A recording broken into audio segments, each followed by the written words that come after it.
Hello student, स्वागत है आपका फिजिक्स विथ इलेक्ट्रॉनिक्स पाठशाला में।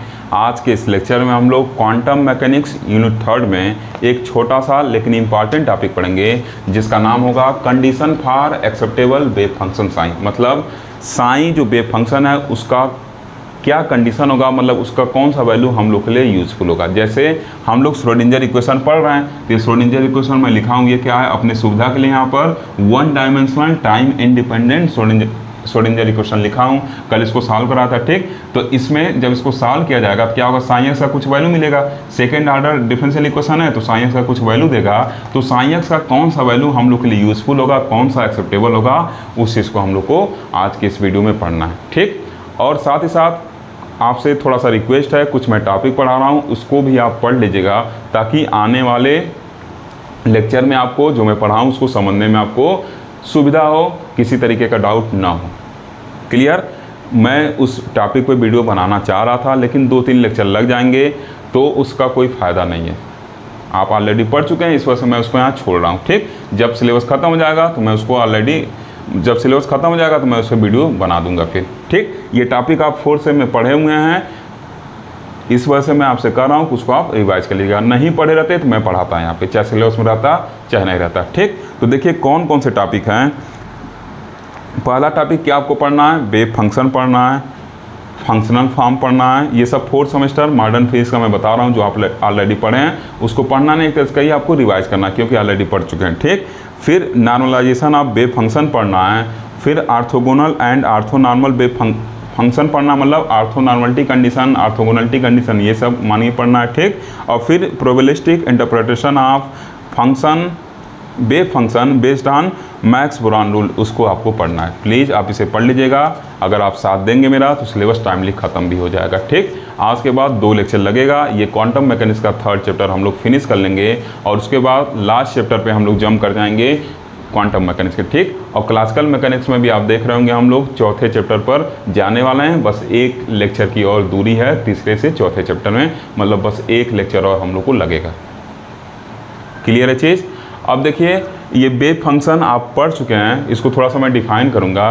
जैसे देखिए जो जितने भी वेव हैं उनके साथ एसोसिएटेड कुछ कंपोनेंट होते हैं जो वेरी करते हैं, जिसके वजह से क्या होते हैं वो वेव क्रिएट होते हैं। जैसे लाइट वेव है तो लाइट वेव क्या है, लाइट वेव से एसोसिएटेड क्या है, इलेक्ट्रिक फील्ड और मैग्नेटिक फील्ड कंपोनेंट हैं जो क्या करते हैं, वेरी करते हैं, जिसके वजह से डिस्टर्बेंस क्रिएट होता है और उसको हम लोग क्या करते हैं, लाइट वेव नाम देते हैं, ठीक। मतलब जब ये क्या ईएम वेव प्रोपोगेट हो रहा है मीडियम में तो उसके क्या होंगे, इलेक्ट्रिक फील्ड होंगे और मैग्नेटिक फील्ड कंपोनेंट होंगे जो स्पेस में क्या करेंगे, डिस्टर्बेंस तो क्रिएट करेंगे, मतलब स्पेस में और टाइम के साथ क्या कर रहे हैं, वेरी कर रहे हैं। स्पेस में चल रहे हैं और टाइम के साथ भी क्या कर रहे हैं, ये वेरी कर रहे हैं। तो ये डिस्टर्बेंस जो क्रिएट कर रहे हैं इलेक्ट्रिक फील्ड मैग्नेटिक फील्ड, इनके वजह से जो डिस्टर्बेंस प्रोड्यूस हो रहा है तो उसको क्या कहते हैं, वेव कहते हैं। और ये वेव कैसा कहलाता है, लाइट वेव कहलाता है, ठीक। वेव क्या है, डिस्टर्बेंस है, तो डिपेंड करेगा कि किस कंपोनेंट की वजह से डिस्टर्बेंस प्रोड्यूस हो रहा है, उसी को हम लोग क्या कर देते हैं, वो पर्टिकुलर वेव कर देते हैं, ठीक। तो ये ईएम वेव मतलब इलेक्ट्रिक फील्ड और मैग्नेटिक फील्ड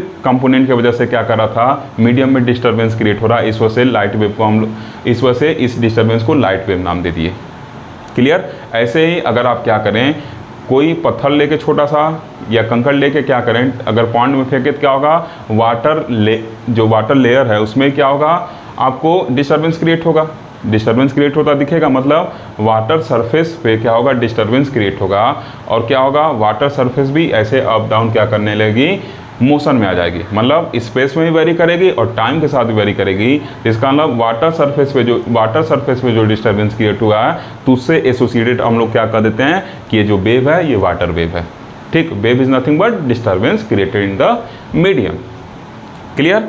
और यही वेव अगर हमको इन्फॉर्मेशन देता है तो इसी वेव को हम क्या कर देते हैं, सिग्नल भी कहते हैं। अगर कोई ऐसा डिस्टर्बेंस जो हमें कुछ इन्फॉर्मेशन दे रहा है तो उसको हम क्या कर देते हैं, सिग्नल कर देते हैं, ठीक। जैसे देखिए इस टाइम भी मैं इस रूम में वेव क्रिएट कर रहा हूँ, इस रूम में क्या है, डस्ट पार्टिकल हैं, मैं बोल रहा हूँ क्या हो रहा है, ये डस्ट पार्टिकल वाइब्रेट कर रहे हैं और उनमें डिस्टर्बेंस क्रिएट हो रहा है और ये जो डिस्टर्बेंस है आपके कान तक पहुँच रहा है, ठीक। और जब ये डिस्टर्बेंस आपके कान तक पहुंच रहा है तो आपको इससे कुछ इन्फॉर्मेशन मिल रहा है। इसका मतलब ये जो हम वेव क्रिएट कर रहे हैं ये क्या है, सिग्नल भी है। ऐसा वेव जो क्या करे, इन्फॉर्मेशन दे, उसको सिग्नल भी कहते हैं। और इस सिग्नल को क्या नाम हम दे देंगे, वॉइस सिग्नल। तो आप हमारे वॉइस सिग्नल को क्या कर रहे हैं, सुन पा रहे हैं, ठीक। अगर कोई ऐसा डिस्टर्बेंस जिससे आपको इन्फॉर्मेशन नहीं मिल रहा है तो क्या कहलाएगा, सिग्नल नहीं कहलाएगा, वो बस वेव कहलाएगा। लेकिन जो मैं डिस्टर्बेंस क्रिएट कर रहा हूँ मीडियम में, इस रूम में जो डस्ट पार्टिकल क्या कर रहे हैं, वाइब्रेट करके उनके भी डिस्टर्बेंस क्रिएट हो रहा है, फ़ोन के स्पीकर से आपके कान तक पहुँच रहा है, ये मेरा डिस्टर्बेंस आपके लिए कुछ इन्फॉर्मेशन दे रहा है। This means what, this disturbance is wave as well as signal also. Clear? तो ठीक है, तो वैसे ही जब डी ब्रागली वेव होगा, जो डी ब्रागली वेव होगा तो उसमें कौन से कंपोनेंट वेरी करेंगे, उसको हम लोग वेव फंक्शन से देते हैं, जो क्या होता है, ये भी स्पेस और टाइम का क्या होता है, फंक्शन होता है। आप देखे थे साइन आर टी लिखे थे, ठीक। तो डी ब्रागली वेव में जो कंपोनेंट वेरी करते हैं उसी को हम लोग वेव फंक्शन कहते हैं, जिसको साइन आर टी सिखा देता है, ठीक। तो वेव फंक्शन क्या है, मैटर वेव के साथ एसोसिएटेड जो कंपोनेंट क्या कर रहा है, वेरी कर रहा है स्पेस और टाइम के साथ, वही क्या है, वेव फंक्शन है, ठीक। मतलब मैटर के साथ वेव क्यों क्रिएट हो रहा है, क्योंकि उससे एसोसिएटेड कुछ कंपोनेंट हैं जिसको हम क्या कर रहे हैं, साइन आर टी कर रहे हैं, ये क्या कर रहे हैं, वेरी कर रहे हैं। देखिए मोमेंटम एनर्जी आया था, ये मार्कर मान लीजिए क्या, अगर इसको पार्टिकल कहें तो ये क्या कर रहा है, या मैटर ही कहते हैं, तो मूव कर रहा है तो इसका मोमेंटम एनर्जी पोजीशन कुछ होगा, जिसकी वजह से मीडियम में डिस्टर्बेंस क्रिएट हो रहा है, तो इसको क्या नाम दिया गया, मैटर वेव डी ब्रागली सामने नाम दिया। और ये इसके कंपोनेंट को कैसे डिफाइन करेंगे, साइन आर टी से डिफाइन करेंगे, वही साइन आर टी क्या है, आपका वेव फंक्शन है। क्लियर हो गया होगा। अब देखिए हम लोग इसके सोल्यूशन पे चलेंगे, सोल्यूशन पे थोड़ी सी बात करेंगे। जैसे देखिए ये क्या है, सेकेंड ऑर्डर डिफरेंशियल इक्वेशन दिख रहा है। जैसे आप d2i/dx² को जब सॉल्व करते थे second order linear differential equation differential calculus में, तो क्या होता था, वहाँ पे आपको y इक्वल टू समथिंग मिलता था। वैसे जब इसको सॉल्व करेंगे तो यहाँ पे साइन एक्स में है, साइन एक्स का डेरिवेटिव लिया गया तो psi x equal to something मिलेगा। तो इस जो साइन एक्स का वैल्यू उस पर से निकलेगा, वो कौन सा वैल्यू हम लोग के लिए यूजफुल होगा, कौन सा एक्सेप्टेबल होगा, वही हम लोग को पढ़ना है। Is it clear? तो देखिए पहले क्या लिखेंगे कि for an acceptable wave function sign must be fulfil okay. देखिए यहाँ क्या रहेगा, फुलफिल रहेगा, फुल लिख के मैं छोड़ दिया था, ठीक। Psi must fulfil the following condition, ठीक। एक्सेप्टेबल वेव फंक्शन के लिए मतलब साइन का कौन सा वैल्यू यहाँ से निकलेगा, या अगर इसका सोल्यूशन निकालें तो साइन का कौन सा वैल्यू एक्सेप्टेबल होगा, उसके लिए कुछ कंडीशन है, इसको क्या करना पड़ेगा, फुलफिल करना पड़ेगा, सेटिस्फाई करना पड़ेगा। साइन को ये कंडीशन सेटिस्फाई करना पड़ेगा, तभी वो हमारे लिए यूजफुल होगा, अदरवाइज वो क्या होगा, नॉट एक्सेप्टेबल होगा। क्लियर? अब देखिए क्या लिखे हैं, पहला condition, wave function sign must be continuous function. जो वेव फंक्शन साइन होना चाहिए वो कंटिन्यूअस होना चाहिए, और जैसे वेव फंक्शन कंटिन्यूअस कर रहे हैं तो इसका मतलब क्या होना चाहिए, इसको ग्राफिकली आप समझ सकते हैं, कैलकुलस में पढ़े हैं सब चीज़ कि कंटिन्यूअस फंक्शन मतलब क्या होता है, सब पढ़े हैं। जैसे मान लीजिए ये क्या कर रहे हैं, एक लाइन इधर खींचे, एक लाइन इधर खींचे, मतलब दो लाइन ड्रा कर रहे हैं। इसको एक्स एक्सिस साइन क्या माने हैं, अपने सुविधा के लिए एक्स कोऑर्डिनेट का क्या माने हैं, मतलब जो एक्स है उसका फंक्शन माना है इसको, और टाइम का फंक्शन, ठीक। और मान ले रहे हैं ये क्या है, साइन एक्स है, ठीक। तो अगर एक कंटिन्यूअस होगा मतलब ये कुछ ऐसे होना चाहिए, कहीं पे ये वैल्यू डिस्क्रीट नहीं होना चाहिए। क्लियर? देखिए पूरा कंटिन्यूअसली क्या है, साइन एक्स का वैल्यू चल रहा है, ठीक। इफ साइन एक्स, अब देखिए यहाँ से आपको समझने के लिए बताएगा, जितना भी मैं स्टार होना के बताऊँगा, स्टार के नीचे वाला जो होगा वो आपको समझने के लिए बताया गया है, ठीक। ये आप समझिएगा कि आपको समझने के लिए स्टार वाला पॉइंट लिखवाया गया, ठीक। अब देखिए अगर ये कंटिन्यूअस ना हो तो क्या होगा, डिस्क्रीट होगा, कंटिन्यूअस को उल्टा डिस्क्रीट हो जाएगा, या ऐसे कर सकते हैं डिसकंटिन्यूअस कहिए, ठीक। मैथ क्लास हम क्या, इसको हम डिसकंटिन्यूअस कर सकते हैं। तो अगर ये डिसकंटिन्यूअस होगा तब क्या होगा, डिसकंटिन्यूअस होगा तो कुछ ऐसा कंडीशन हो सकता है कि वेव आए ऐसे इधर आ जाए, यहाँ से क्या हो जाए, ऐसे ऐसे चलने लगे, मतलब यहाँ पे देखिए इसका डिसकंटिन्यूटी हो गया। ये साइन एक्स था और ये क्या था, एक्स एक्सिस था। अब देखिए क्या होगा, वेव लगातार नहीं, यहाँ पे क्या हो गया, डिसकंटिन्यूअस हो गया, ठीक। तो वही कहा गया है कि if psi x t, if psi function of x and t is not continuous, that is discontinuous, then it is not differentiable. तब ये डिफरेंशिएबल नहीं होगा, मतलब जो इसका फर्स्ट डेरिवेटिव होगा वो डिफाइन नहीं होगा, वो इनफाइनाइट होगा।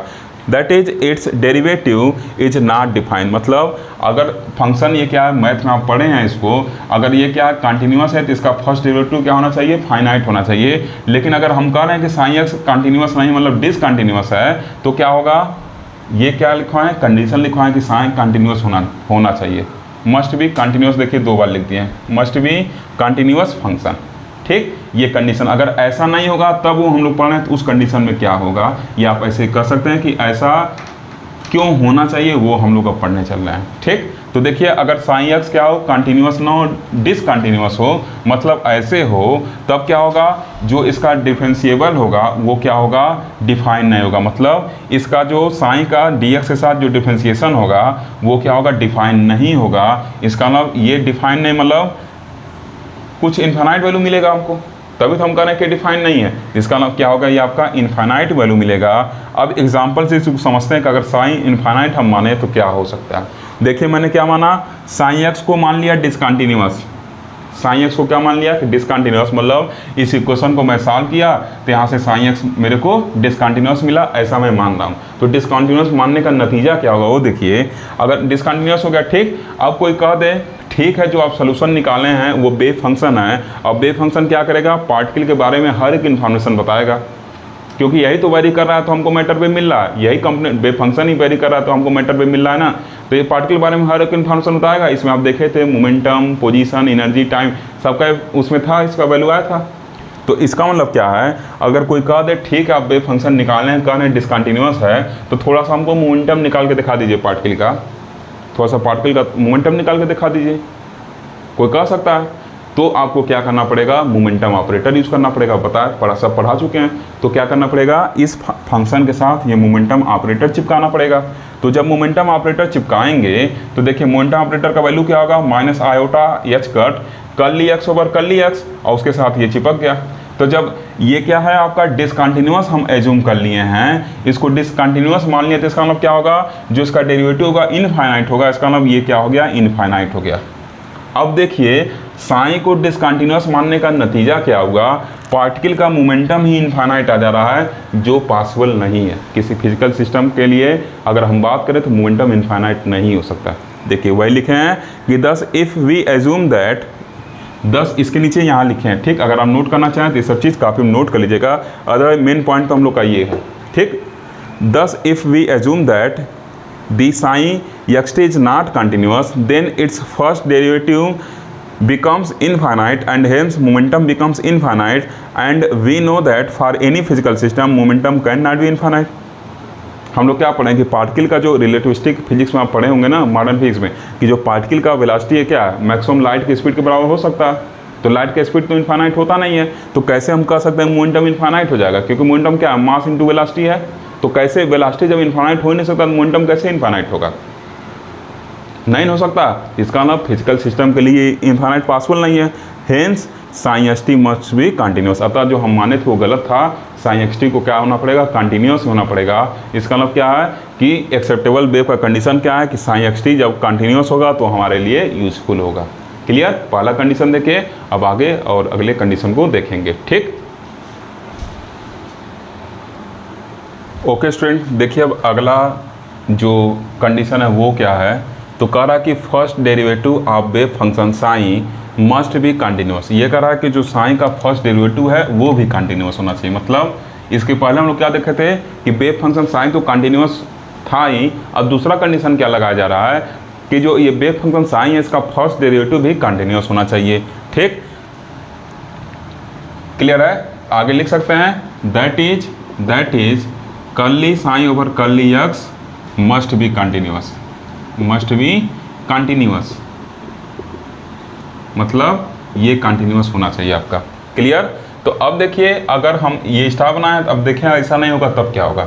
तो देखिए if curly psi over curly x is not continuous, अगर ये कंटिन्यूस नहीं है तो इस केस में क्या होगा, जैसे साइन कंटिन्यूस नहीं था तो उसका फर्स्ट डेरिवेटिव क्या था, नॉट डिफाइन था, इनफाइनाइट था। तो ऐसे जब ये आपका कंटिन्यूस नहीं होगा तो इसका जो फर्स्ट डेरिवेटिव वो भी क्या होगा, नॉट डिफाइन होगा। इसका फर्स्ट डेरिवेटिव क्या होगा, नॉट डिफाइन होना चाहिए, तभी तो कंटिन्यूस नहीं है। मैथ में यही रूल है ना, मैथ में आप पढ़े होंगे कि अगर कोई फंक्शन कंटिन्यूस नहीं, इसका मतलब क्या, उसका जो फर्स्ट डेरिवेटिव है वो क्या हो, डिफाइन ना हो, इनफाइनाइट हो। या अब BSc मैथ के स्टूडेंट है तो आपको तो ये जानकारी होना ही चाहिए, ठीक। तो यहाँ क्या हो गया, ये कर्ली ओवर कर्ली एक्स, इसका क्या कर रहे हैं, इसका डेरिवेटिव ले रहे हैं, मतलब curly over curly x of curly psi over curly x, ये क्या होगा, नॉट डिफाइन होगा, ठीक। This means what, curly two psi over curly x square is infinite. अगर ये इनफाइनाइट हो जा रहा है, ये वैल्यू इनफाइनाइट हो जा रहा है, तो श्रोडिंगर इक्वेशन में वैल्यू है, तो श्रोडिंगर इक्वेशन एग्जिस्ट कहाँ करेगा, अगर ये इक्वेशन इनफाइनाइट हो जा रहा है श्रोडिंगर इक्वेशन एग्जिस्ट नहीं करेगा। तो श्रोडिंगर इक्वेशन को एग्जिस्ट करने के लिए, क्योंकि अगर इधर हम क्या करें इनफाइनाइट कर दें इसके जगह, तो ये पूरा वैल्यू लेफ्ट हैंड साइड क्या हो जाएगा, इनफाइनाइट हो जाएगा, क्योंकि इनफाइनाइट में कुछ जोड़िए इनफाइनाइट होगा। और ई साइज इक्वल टू इनफाइनाइट, तो एनर्जी तो इनफाइनाइट हो नहीं सकता है।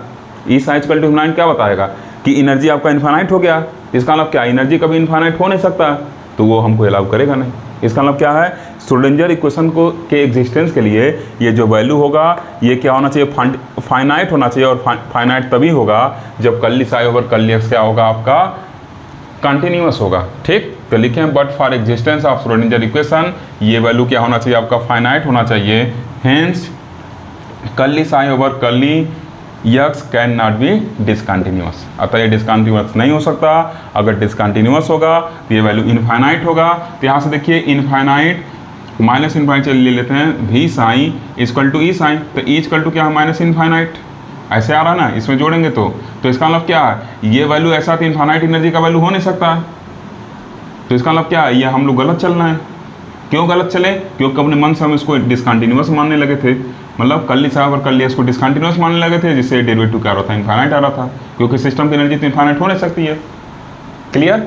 अब देखिए ये जो श्रोडिंगर इक्वेशन है ये बताता भी है कि सिस्टम कैसा है। अगर पोटेंशियल एनर्जी का वैल्यू पता हो ना तो हम सिस्टम के बारे में जानकारी यहाँ से ले सकते हैं। जैसे अगर आप हार्मोनिक ऑसिलेटर पढ़े हुए हैं तो क्या होता है, ये कुछ इसका वैल्यू होता है। अभी आगे हमको अगले चैप्टर में पढ़ना भी है, देखिएगा ये अगले चैप्टर में हम लोग पोटेंशियल एनर्जी का वैल्यू ले लेके अलग अलग तरीके का सिस्टम बनाएंगे। पोटेंशियल एनर्जी का वैल्यू क्या करेंगे, अलग अलग वैल्यू दिया रहेगा अगले चैप्टर में जो हम लोग को पढ़ना है, और इसके वैल्यू के जानकारी होने हिसाब से वैल्यू पुट करके इसका अलग अलग सोल्यूशन श्रोडिंगर इक्वेशन का निकालेंगे। इस चैप्टर में तो इसका सोल्यूशन नहीं, लेकिन अगले चैप्टर में क्या करना है, इसको सॉल्व करना है। क्लियर। तो अब क्या करेंगे, अगले प्रॉपर्टी पे चलेंगे।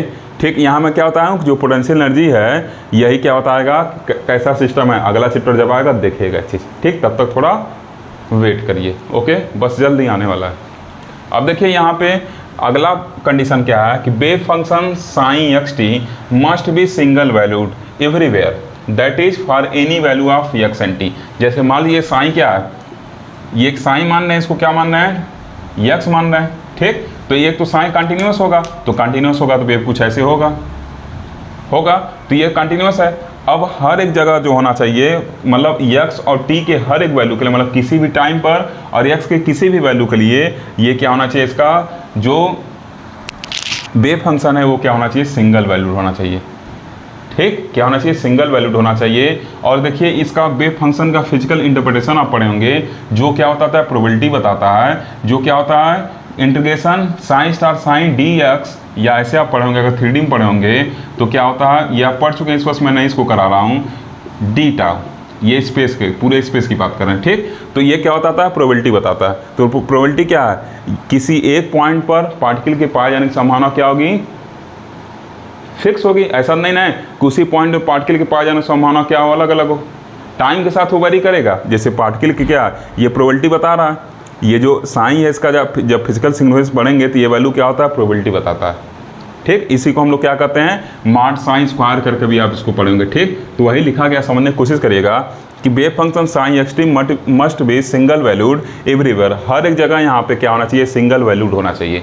ठीक, क्योंकि ये साइन है क्या है, पार्टिकल के पाए जाने की संभावना को बताता है, प्रोबेबिलिटी को बताता है। और प्रोबेबिलिटी क्या है, 0 से लेके 1 के बीच में क्या होगी, प्रोबेबिलिटी होगी, 1 तक भी हो सकती है। ठीक, ये अलग बात है कि क्या होगी, टाइम के साथ ये वेरी कर सकती है। जैसे मान लीजिए इलेक्ट्रॉन क्या कर रहा है, ऐसे मूव कर रहा है, तो यहाँ पर किसी टाइम प्रोबेबिलिटी कुछ और थी, फिर कुछ टाइम बाद तो यहाँ प्रोबेबिलिटी कुछ और हो सकती है, क्योंकि साइन क्या है, ये साइन टाइम का ही फंक्शन है। ठीक, तो मेरे कहने मतलब बस ये है कि जो साइन होना चाहिए वो सिंगल वैल्यूड होना चाहिए, यक्स और मतलब कि सिंगल वैल्यूड होना चाहिए किसी भी यक्स और टी के वैल्यू के लिए। ऐसा नहीं होना चाहिए कि एक ही यक्स और टी पर साइन का 2 वैल्यू मिले। अगर दो वैल्यू मिलने लगेगा तो फिर ये प्रोबेबिलिटी वाला कॉन्सेप्ट कहाँ फॉलो करेगा। प्रोबेबिलिटी क्या होता रहा है कि उस पर्टिकुलर पॉइंट पे क्या होगा, कितना पाए जाने की संभावना, उस पर्टिकुलर यक्स और टी पे पार्टिकल की कितनी प्रोबेबिलिटी है। क्लियर। अगर अलग एक ही पॉइंट पे लगे अलग अलग वैल्यू देने एक ही टाइम पे, क्या होगा, वो तो कंट्रडिक्ट कर जाएगा इसको। क्लियर। प्रोबेबिलिटी क्या है बताए ना, ये टाइम के साथ वेरी कर सकती है, इस पॉइंट पे किसी टाइम पे क्या प्रोबेबिलिटी कुछ और है, अगले कुछ देर बाद इसी पॉइंट प्रोबेबिलिटी कुछ और हो सकती है, लेकिन एक ही पॉइंट पर अलग अलग प्रोबेबिलिटी एक साथ नहीं हो सकती। मतलब एक ही x और एक ही t के लिए प्रोबेबिलिटी अलग अलग नहीं हो सकती। इसी वजह से कहा गया कि sign x t must be single valued. अगर साइन एक्स टी कि क्या हो सिंगल वैल्यू ना हो, एक ही पॉइंट पे इसका कई सारा वैल्यू मिलने लगे तो इसका मतलब क्या प्रोबेबिलिटी भी एक ही पॉइंट पे कई सारा हो जाएगा, जो इसको क्या करेगा, कंट्राडिक्ट करेगा। क्लियर? तो इस वजह से साइन क्या होना चाहिए, सिंगल वैल्यूड होना चाहिए। ठीक, अब फिर हम लोग देखेंगे नेक्स्ट सेशन में एक दो और इसका कंडीशन देखेंगे और फिर वीडियो को फिनिश कर देंगे। ओके स्टूडेंट, अब देखिए चौथा नंबर कंडीशन क्या है, wave function psi x t must B square integrable. Square integrable मतलब क्या है, ये जो साइन स्टार डी टाउ, या इसको कैसे लिख सकते हैं, डी टाउ क्या है, वॉल्यूम एलिमेंट है, ये ऐसे लिख सकते हैं d x d y d z. ठीक, ऐसे कंसिडर करते हैं ना। मान लीजिए क्या है, ये कुछ ऐसे बना रहे हैं। ठीक, एक्स वाई जेड एक्सिस बना रहे हैं, या पढ़े होंगे फोर्थ सेमेस्टर में। ठीक, ये मान लीजिए क्या है आपका, एक हम यहाँ से एलिमेंट ऐसे कंसिडर कर रहे हैं। ठीक, ये मान लीजिए एक बॉक्स टाइप बना है। ठीक, अब कहीं पे एक छोटा सा क्या है वॉल्यूम एलिमेंट लेंगे, एक छोटा सा।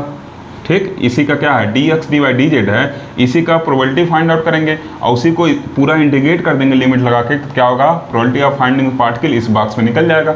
वैसे ही क्या उसी को क्या करते हैं हम, स्क्वायर इंटीग्रेबल करते हैं। ठीक, मतलब ये जो इंटीग्रेशन है psi star psi d tau, इसी को ऐसे भी लिख सकते हैं, डी टाउ क्या है, वॉल्यूम एलिमेंट है, d x d y d z equal to finite. ये क्या होना चाहिए आपका, फाइनाइट होना चाहिए। ठीक, और ये फाइनाइट क्यों होना चाहिए, क्यों ये फाइनाइट होना चाहिए, इसका रीजन क्या एक्स्ट्रा बना के लिख रहा हूँ, ये रीजन है क्यों ऐसा होना चाहिए। क्योंकि अगर ये फाइनाइट नहीं होगा तो प्रोबेबिलिटी हम लोग का सेटिस्फाई नहीं करेगा। क्यों? क्योंकि प्रोबेबिलिटी पता हम लोग का क्या होगा, 0 से लेके 1 तक क्या होना चाहिए, प्रोबेबिलिटी होना चाहिए हम लोग का। ठीक, तो इसका मतलब ये जो वैल्यू है ये क्या होना चाहिए, फाइनाइट होना चाहिए। क्योंकि यही वैल्यू क्या बताता है, अगर हम इसको इंटीग्रेट कर दें पूरे स्पेस के लिए तो यही क्या बताता है, प्रोबेबिलिटी बताता है। मतलब माइनस इन्फाइनाइट से प्लस इन्फाइनाइट तक इसको क्या करें, पूरे स्पेस के लिए लगा दें तो ये प्रोबेबिलिटी का फॉर्मूला हो गया। तो ये क्या होता है, अगर मैक्सिमम प्रोबेबिलिटी वहाँ पे होगा तो 1 आ सकता है। बात समझ में आ रहा है? मतलब अगर ये वैल्यू फाइनाइट नहीं रहेगा तो probability of finding the particle भी फाइनाइट नहीं रहेगा। मतलब हम लोग प्रोबेबिलिटी नहीं डिफाइन कर पाएंगे पार्टिकल की। तो इस वजह से जो इसको स्क्वायर इंटीग्रेबल कहा जाता है। ठीक, इसमें देखिए क्या स्क्वायर आया ना, इसीलिए इसको क्या कहते हैं, स्क्वायर इंटीग्रेबल कहते हैं। ठीक, तो ये जो स्क्वायर इंटीग्रेबल है ये फाइनाइट होना चाहिए। क्यों फाइनाइट होना जरूरी है, अगर फाइनाइट नहीं होगा तो प्रोबेबिलिटी का वैल्यू सेटिस्फाई नहीं करेगा। मतलब प्रोबेबिलिटी ऑफ फाइंडिंग पार्टिकल हम लोग पता नहीं लगा पाएंगे, क्योंकि प्रोबेबिलिटी का वैल्यू 0 से 1 तक होता है। ठीक, या तो नहीं होगा या तो 1 होगा। तो इसका वैल्यू क्या होना चाहिए, फाइनाइट होना चाहिए। और हम लोग को पता है कि जो मैक्सिमम प्रोबेबिलिटी होता है वो 1 होता है। तो देखिए फाइनाइट वैल्यू है ना, इसका मतलब इसको ही फाइनाइट होना चाहिए, क्योंकि यही स्क्वायर इंटीग्रेबल है। तो अगर इस स्पेस में इसको इंटीग्रेट कर दें स्क्वायर इंटीग्रेबल को तो वही तो प्रोबेबिलिटी है। और प्रोबेबिलिटी क्या होना चाहिए, 1 होना चाहिए। मतलब मैक्सिमम प्रोबेबिलिटी लिख दिए, क्या मैक्सिमम प्रोबेबिलिटी है 1 होना चाहिए, मतलब फाइनाइट वैल्यू है। इसका मतलब ये इंटीग्रेबल भी फाइनाइट होना चाहिए। अगर यही वैल्यू फाइनाइट नहीं रह पाएगा तो वही तो प्रोबेबिलिटी में लगाए हैं और इंटीग्रेशन का लिमिट लगाएं, तो कहाँ ये फाइनाइट रह पाएगा। और जब ये फाइनाइट नहीं रह पाएगा तो कहाँ हम पार्टिकल की प्रोबेबिलिटी बता पाएंगे। जिसका मतलब ये वेव फंक्शन हमारे लिए यूजफुल रह ही नहीं जाएगा, तो नॉट एक्सेप्टेबल हो जाएगा। क्लियर? अब देखिए लास्ट प्रॉपर्टी, पांचवा कंडीशन, सॉरी प्रॉपर्टी नहीं condition, wave function psi x t must be bounded for large distance. मतलब ये जो वेव फंक्शन है ये बाउंडेड होना चाहिए लार्ज डिस्टेंस के लिए। जैसे ऐसे समझिएगा, that is psi x t equal to 0 when x tending to plus minus infinite. मान लीजिए क्या है आपका, ऐसे बना रहे हैं वेव। ठीक, ऐसे वेव, ये एक्स एक्सिस है, ये क्या आपका साइन एक्सिस है। ठीक, ऐसे क्या कर रहे हैं, वेव को दिखा रहा है। ये क्या हम लोग का वेव कुछ ऐसे जा रहा है, ऐसे रुकिए, ये मान लीजिए क्या है, वेव हम लोग का कुछ ऐसे जा रहा है। ऐसे क्या हो रहा है, आगे कुछ वेव बढ़ रहा है। मतलब जैसे जैसे एक्स का वैल्यू बढ़ रहा है तैसे जैसे क्या हो रहा है, ये साइन का वैल्यू क्या हो रहा है, 0 की तरफ क्या हो रहा है, जा रहा है। मतलब एक्स का वैल्यू इधर क्या होगा, माइनस इन्फाइनाइट की तरफ एक्स अप्रोच करेगा, इधर क्या होगा, प्लस इन्फाइनाइट की तरफ अप्रोच करेगा। मतलब जैसे जैसे एक्स का वैल्यू माइनस इन्फाइनाइट की तरफ ले जाएंगे तो साइन का वैल्यू क्या होगा, 0 पे अप्रोच करेगा।